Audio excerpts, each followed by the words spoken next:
Nagigigil ako sa inyo.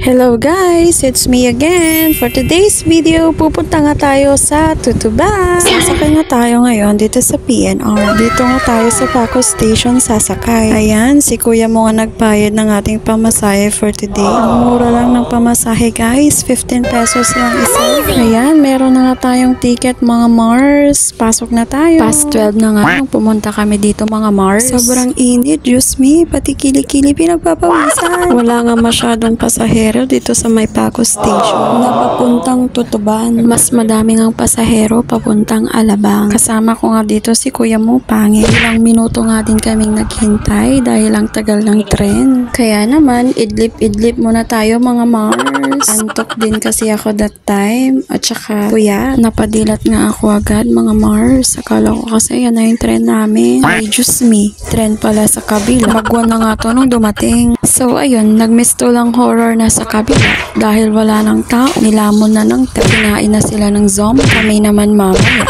Charo, ilang minuto nga lang dumating na rin yung tren namin. And finally, we are now here inside. Tapos yung nasa harap namin magjowa pala. Sana. Oh, may pakapit pa sa kamay. Aba, syempre, hindi ako papatalo. Dapat ako din. Nagmisto lang sardinas na kami dito sa loob. Tapos, hindi pa rin sila natapos maglandian sa loob. Bawasan na nga ang pasahero simula nung dumaan kami sa may Espanya Station. Anyway, from Paco, 4 na station or 5 na station ata ang dadaanan mo bago ka makarating sa Tutuban Station. Nga pala, first time kong sumakay dito sa may PNR. Hi, salamat. Nakaupo din. Saka lang kami nakaupo guys nung malapit na kami sa may Tutuban Station. O diba ang saya? Saka lang kami nakaupo nung malapit na kaming lumabas dito sa may tren. And finally, here we are. Safe naman kami nakalabas guys. Buhay pa naman. So far walang zombie sa loob. Kaya sakay na kayo. Char. Kakanood ko na ata to ng zombie kung ano-ano nang iniisip ko. Overthink malala si ate. 1:48 na nga kami nung makarating dito. So surrender na natin tong ticket para makalabas tayo dito. Ilang years din akong nagstay dito sa Manila pero ngayon lang ako makakapunta dito. Sa sobrang busy sa school at maraming ginagawa. Kaya minsan lang nakakagala.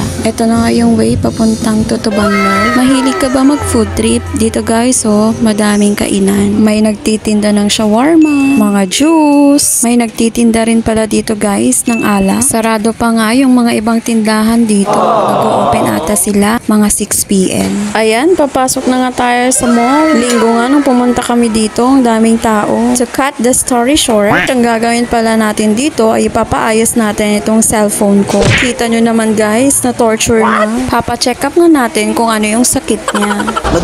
Madi mag-charge. Madi nga ab ka. Madi mag-open. Yes.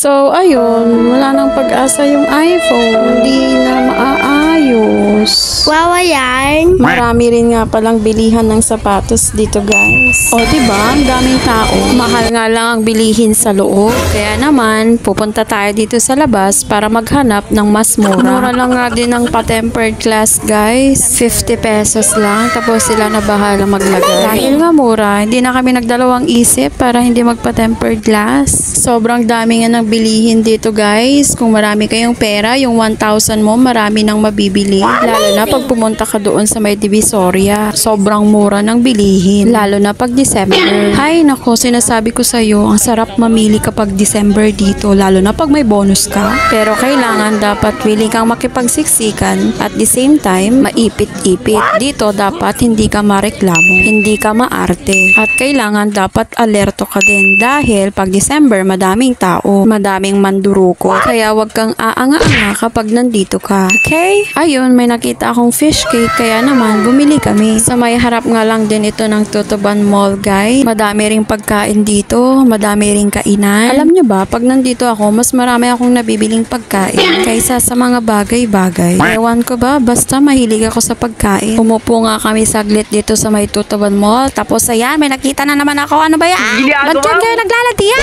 Hindi ito park. Uy, nagigigil ako sa inyo Nagigigil ako sa inyo Pigilan mo ako guys. Pigilan nyo ako guys. Guys, pigilan nyo ako. Nabulol tuloy ako. Sabay-sabay tayong magsana all. Bahala kayo dyan. Kainin ko na nga tong fish cake. Mabubusog pa ako. Konti nga lang nabili namin. Ito lang. Kumura nga lang to. 120.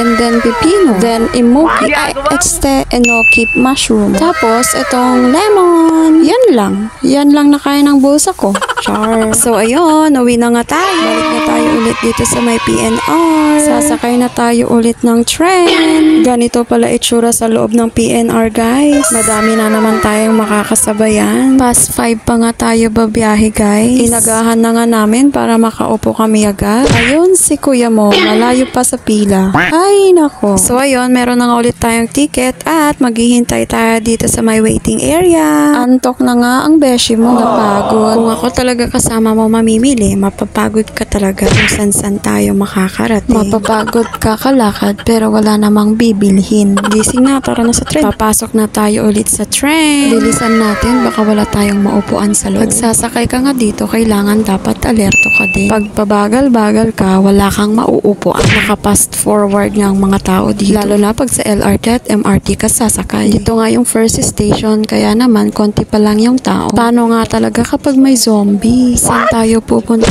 Saan tayo lalabas? Saan tayo magtatago? Mai-stranded tayo dito for sure. So ayun, kung ano-ano na naman iniisip ko. Hay nako, never mind. Pagod lang to. Sana all maraming pinamili. Kami kasi naglakad-lakad lang. Nagpakapagod lang.